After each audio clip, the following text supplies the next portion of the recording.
NCERT के class 6 का chapter 5 पृथ्वी के प्रमुख परिमंडल यानी मेजर डोमेन ऑफ अर्थ है। पहला क्या है? भूमि, जल और वायु। ये इन तीन चीजों में किसी एक के बिना जीवन संभव नहीं है। तो इस ब्रह्मांड में पृथ्वी ही एकमात्र ऐसा ग्रह है जहाँ जीवन संभव है, जहाँ मानव या कोई जीव जंतु जीवित रह सकता है। पृथ्वी की सतह जो है वो ऐसी है कि पर्यावरण के तीन महत्वपूर्ण घटक जो है, पर्यावरण के तीन महत्वपूर्ण घटक भूमंडल, जलमंडल, वायुमंडल, ये तीनों एक दूसरे से आपस में मिलते हैं और एक दूसरे को प्रभावित करते हैं। अब देखिए, भूमंडल पृथ्वी के जिस भाग पे हम रहते हैं वो हमारा भूमंडल कहलाता है। जलमंडल पृथ्वी पर जो है बहुत बड़े भाग में जल मौजूद है, जो नदियों में, महासागरों में और झीलों में मौजूद हैं, ग्लेशियर के रूप में मौजूद हैं, तो वो हमारे जलमंडल के अंतर्गत आते हैं। वायुमंडल पृथ्वी की सतह को कई प्रकार की गैसों ने घेर रखा है, जैसे नाइट्रोजन, ऑक्सीजन, कार्बन डाइऑक्साइड और भी कई सारे प्रकार की गैसें हैं जिसने पृथ्वी की चारों ओर को घेर रखा है। जो हमारा क्या कहलाता है? वो वायुमंडल कहलाता है। ये पर्यावरण के तीन महत्वपूर्ण घटक हैं जो क्या है, पृथ्वी की सतह पर मौजूद है, जिसकी वजह से यहाँ पर जीवन संभव है।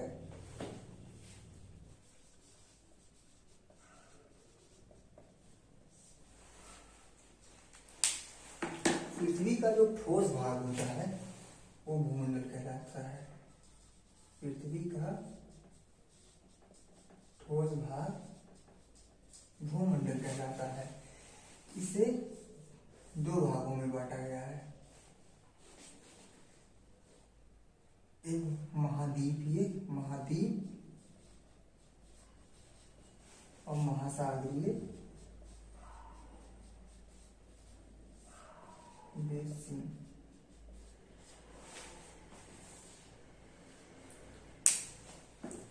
ये क्या महाद्वीप पृथ्वी पर मौजूद बड़े स्थलीय भूभाग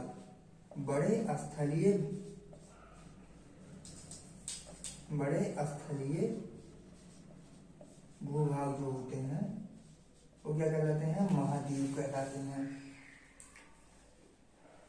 और बड़े जलाशय जो होते हैं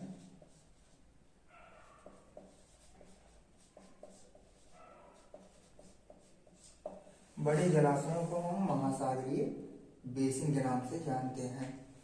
विश्व के सभी महासागर क्या हैं? आपस में एक दूसरे से जुड़े हुए हैं।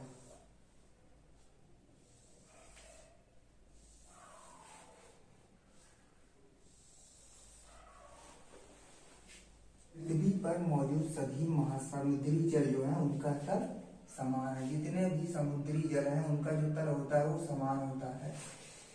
तो हमें जब पृथ्वी की सतह से ऊंचाई एवं गहराई नापनी होती है तो हम इस समुद्री तल का ही उपयोग करते हैं, जहाँ पर जो ऊंचाई होती है वो शून्य होती है।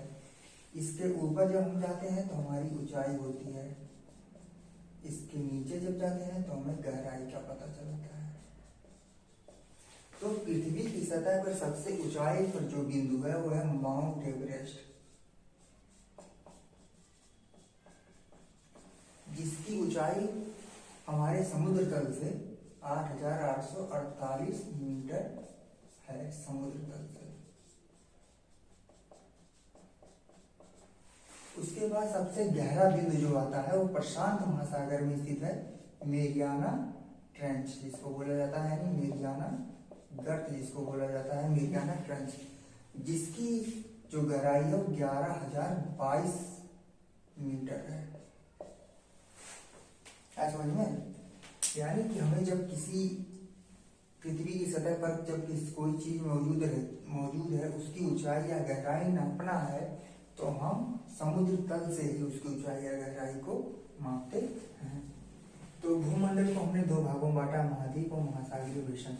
आइए हम समझते हैं अपने मानचित्र के माध्यम से कि आखिर ये महाद्वीप कौन से हैं और महासागर कहाँ कहाँ पे हैं।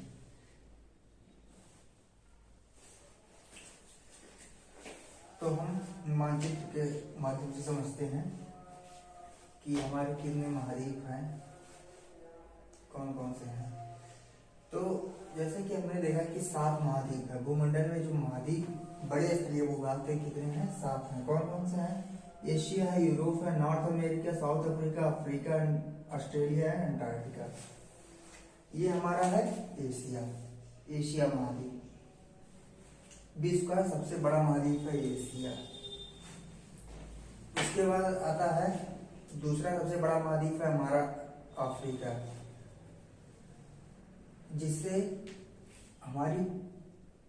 जिसके उत्तर में एटलस पर्वत है और दक्षिण में ड्रैगन्सबर्ग है। अफ्रीका महाद्वीप जो है उससे हमारी कर्क रेखा, मकर रेखा और विषुवत रेखा यानी tropic of cancer, tropic of capricorn and 0 degree जो क्या बोलते हैं लेटिट्यूड है, वो इस अफ्रीका से गुजरती है। उसके बाद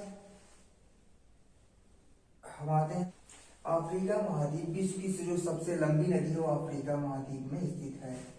अब विश्व का सबसे बड़ा मरुस्थल जो हमारे अफ्रीका महाद्वीप में स्थित है।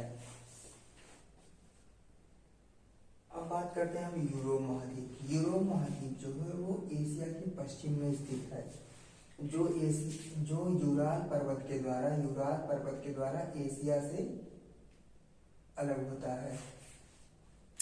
यूरोप में ही अल्पस पर्वत मौजूद है। अब हम बात करते हैं उत्तरी अमेरिका। उत्तरी अमेरिका जो विश्व का तीसरा सबसे बड़ा महाद्वीप है। यह दक्षिण अफ्रीका का उत्तरी अमेरिका विश्व का तीसरा सबसे बड़ा महाद्वीप है, जो कि पनामा जल संधि के द्वारा दक्षिण अमेरिका से जुड़ा हुआ है।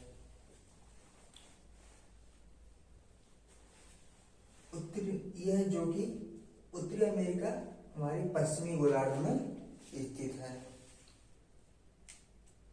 अब बात करते हैं हम दक्षिण अमेरिका। दक्षिण अमेरिका जो है का अधिकांश भाग हमारे दक्षिणी गोलार्ध में स्थित है। दक्षिण अमेरिका में एंडीज पर्वतमाला जो है वो उसके उत्तर से दक्षिण की ओर जाती है। विश्व की सबसे बड़ी पर्वतमाला जो वो एंडीज है। विश्व की जो सबसे बड़ी नदी अमेज़न नदी है वो भी दक्षिण अमेरिका में पाई जाती है। अब हम आते हैं ऑस्ट्रेलिया में। ऑस्ट्रेलिया विश्व का सबसे छोटा महाद्वीप जो है ऑस्ट्रेलिया है। यह छोटे छोटे द्वीपों से मिलकर बना हुआ है, जिस वजह से इसे द्वीपीय महाद्वीप भी कहा जाता है। उसके बाद हम आते हैं अंटार्कटिका महाद्वीप। अंटार्कटिका महाद्वीप जो कि दक्षिणी गोलार्ध में स्थित है, जिसके मध्य बिंदु में हमारा दक्षिणी ध्रुव स्थित है, जिस वजह से यहाँ हमेशा बर्फ की मोटी चादर ढकी रहती है, जो मानव के निवास के लिए नहीं है। यहाँ पर वैज्ञानिक अपना अलग अलग शोध करते रहते हैं। तो भारत के द्वारा भी 2 संस्थान वहाँ पर बनाए गए हैं। पहला है मैत्री, दूसरा है दक्षिण गंगोत्री। तो ये रही भूमंडल की बात। अब हम चलते हैं आगे जलमंडल की तरफ, देखते हैं कि जलमंडल क्या।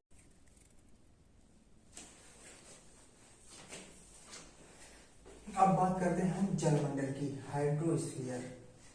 जलमंडल पृथ्वी पर 71% जल पाया जाता है तथा 29% स्थल है। 71% जल पाए जाने के कारण ही इस ग्रह को हम नीला ग्रह भी कहते हैं। ये जो जल है 71% जल, ये हमारे महासागर, नदियों, झीलों, हिमनद, भूमिगत जल, ग्लेशियर, जलवाष्प के रूप में मौजूद है। क्योंकि इसका जो मुख्य भाग है, जलमंडल का जो मुख्य भाग है वो हमारे महासागर।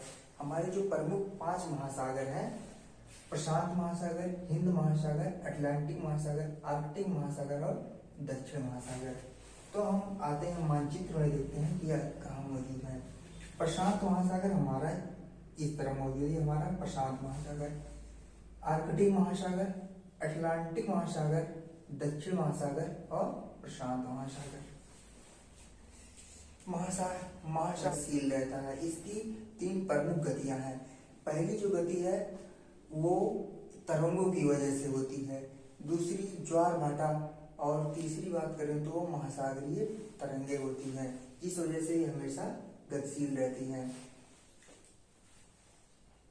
पृथ्वी देखा जाए तो 57% से अधिक जल महासागरों में पाया जाता है। हमारे नीर, नदियों, झीलों, हिमनदी और भूमिगत जल जलवाष्प के रूप में मौजूद है। अब हम बात करते हैं वायुमंडल की। वायुमंडल, पृथ्वी जो है वो हमारे चारों ओर से गैसों से घिरी हुई है, इसे हम वायुमंडल कहते हैं। इस वायुमंडल में 99% जो है हमारा वायुमंडल का, वो 2 गैसों से बनी हुई है, नाइट्रोजन और ऑक्सीजन, जिसमें 78% नाइट्रोजन और 21% ऑक्सीजन है। बाकी बचा 1% वो अदर गैसें हैं, जैसे कार्बन डाइऑक्साइड, सल्फर डाइऑक्साइड, ऐसे कई सारे कार्बन मोनोऑक्साइड, जो भी और अदर गैसें हैं, वो 1% वायुमंडल में मौजूद हैं। हमारा जो वायुमंडल है पृथ्वी के चारों ओर 1600 किलोमीटर तक फैला हुआ है। यह वायुमंडल जो है हमें ऐसी गैसें प्रदान करता है जिसमें सभी जीव जो है वो सांस ले सके, जिंदा रह सके। जो सबसे महत्वपूर्ण गैस है वो हमारी ऑक्सीजन है। वायुमंडल को 5 भागों में विभाजित किया गया है। पृथ्वी की सतह से सबसे पहले हमारा क्षोमंडल आता है, उसके बाद सप्ताह मंडल, उसके बाद मध्य मंडल, फिर आयनमंडल, फिर बहिर्मंडल। ये क्या है? वायुमंडल के 5 भाग हैं। अब बात करते हैं हम जीवमंडल की। जीवमंडल जलमंडल, स्थलमंडल एवं वायुमंडल का एक सीमित क्षेत्र होता है, जिसमें पृथ्वी पर पाए जाने वाले सभी जीवित जीव जंतु इस जैवमंडल से जुड़े हुए हैं। जैवमंडल को हम 2 भाग में बांटते हैं, जीव जगत और पादप जगत। जीव जगत और पादप जगत ये एक दूसरे के पूरक की तरह काम करते हैं, ये परस्पर एक दूसरे पर निर्भर करते हैं। तो आई होप ये वीडियो आप सभी को बहुत अच्छी लगी होगी। अगर जो ये वीडियो आपको पसंद आई हो तो लाइक, शेयर एंड सब्सक्राइब, ज़्यादा से ज़्यादा लोगों तक इसको शेयर करें। और इतनी देर तक बने रहने के लिए आप लोगों का बहुत बहुत धन्यवाद। मिलते हैं अगले वीडियो में।